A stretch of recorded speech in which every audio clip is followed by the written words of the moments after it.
ya sama. Ya ayyuhallazina amanu wa amilus sholihati wa aqimus sholata wa atuz zakat. Dalam Al-Quran itu dan As-Sunnah hampir-hampir tidak membedakan antara zakat dengan sedekah. Hampir-hampir tidak membedakan. Nah, yang pertama zakat itu wajib. Zakat, apa definisi zakat itu? Zakat itu adalah harta yang wajib dikeluarkan, dibayarkan, ditunaikan. Ya, yang mau mengimani sampai haul dan nisabnya silakan.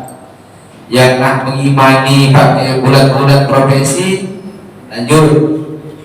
Berapa kalau bulanannya? 6 juta, 2,5%, 150.000. Nah, bayarkan. Kalau nak sedekah sebanyak-banyaknya.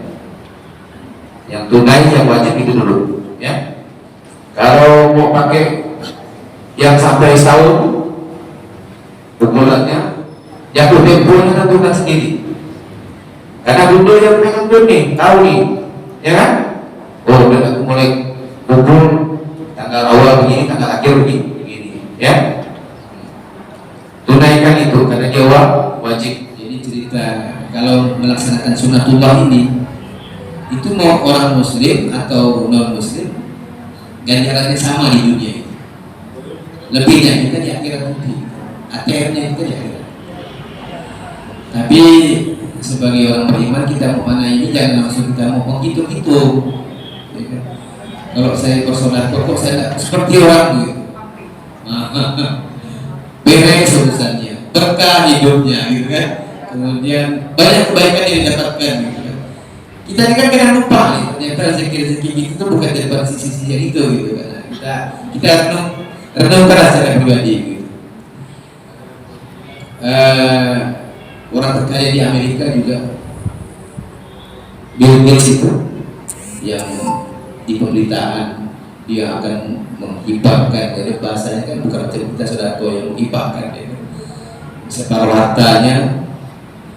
Orang sudah pasaran Amerika sudah mengatakan dia akan turun jadi orang sekian. Nah, ternyata dia ketika dia keluarkan hartanya separuh itu, bukan dia menjadi turun digrinya, malah dia melihat naik. Inilah yang menjadi adab, ya, adab yang maka Rasulullah itu 3 hal saja dakwah yang harus tanamkan pada kita semua itu: syahadat, sholat, dan sodako. Nah, ketika sampai di sodako itu ada adabnya ketika orang itu menjadi milioner, menjadi orang jutawan. Nah, kalau kita mengikuti Abdurrahman bin Auf itu, yang kaya itu, maka sepertiga hartanya dia untuk menyelesaikan fakir miskin, menyelesaikan hutang, dan sepertiganya untuk kehidupan sehari-hari mereka. Yang saya katakan tadi di awal, infak itu eksekusi langsung. Tapi persoalannya ada keibaan kita melihat kondisi-kondisi yang jangka pendek itu, kan. Nah, yang sedekah dan zakat itu harus tersistem, terlembaga, ya kan, terkelola dengan baik, terencana, ya kan, kemudian terlaksanakan, terlaporkan dan sebagainya. Itu harus. Nah, itu menunjukkan izah kita. Nah, memang apalagi di dunia medsos seperti ini, kan, melihat buka postingan handphone si bulan tabrakan, pernah kejadian di Malang sampai 600 juta, bahkan pernah kejadian di kota Pontianak ini. Maka hati-hati juga kalau medsos itu pakai nama pribadi. 400 juta dia mengoposkan anaknya ke Jawa, sekali 400 juta berubah pikirannya, 400 juta dalam negeri. Apa dibuatnya? Dibilang ini anak angkat saya. Memang pulang angkat. Lalu tidak jadi, tidak ngopos. Maka itu harus pakai lembaga. Nah, itu seringnya berubah, niat itu berubah, gitu. Maka pakai lembaga. Nah, dan selayaknya memang yang mengendorse, yang menguatkan itu adalah wali kotanya, gubernurnya. Jadi amil-amil seperti saya ini kalau dalam organisasi baiknya jadi ketua harian saja. Kalau saya teriak-teriak, masuk Tuhan, lo tentu nyambung sama mereka nih. Ya. Maka peradaban yang dibangun Rasulullah itu adalah mengingatkan saudara-saudara untuk saudara. Kan wajar kalau Rasulullah selalu menganjurkan saudara, semua dibangun dengan saudara. Dari keadaan damai maupun dalam keadaan berperang.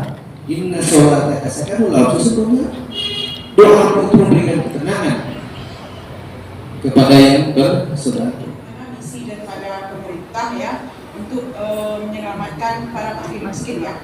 Ini memang sesuai dengan Undang-Undang Dasar 1945 yaitu pasal 34 kalau salah itu ya, bahwa fakir miskin dan orang terlantar dipelihara oleh negara. Yang jadi pertanyaan saya, apakah betul ini sudah terlaksana? Ya? Kalau memang sudah real terlaksana, maka wajar kemiskinan itu orang sedekah lampu merah itu tidak boleh kita beri ya. Tapi sekarang apakah pemerintah sudah melaksanakan fungsinya sebagaimana semestinya? Tapi saya lihat mungkin belum gitu ya.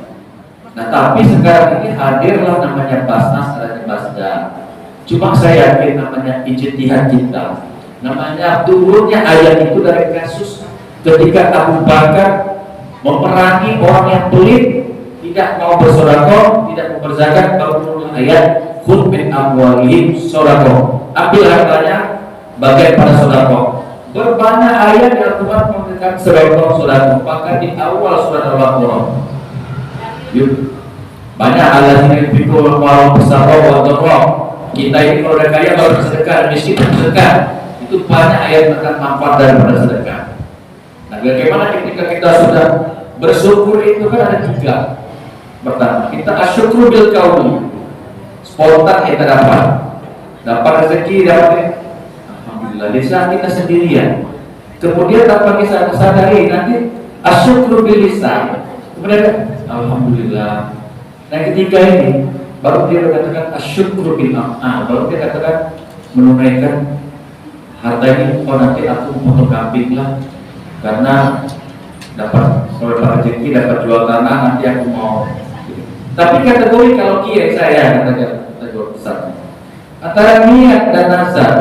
Nazar ini kategori orang bakhil, pelit, terus sampai hajatnya baru dia sedekah. Tapi kalau niat itu juga bagus.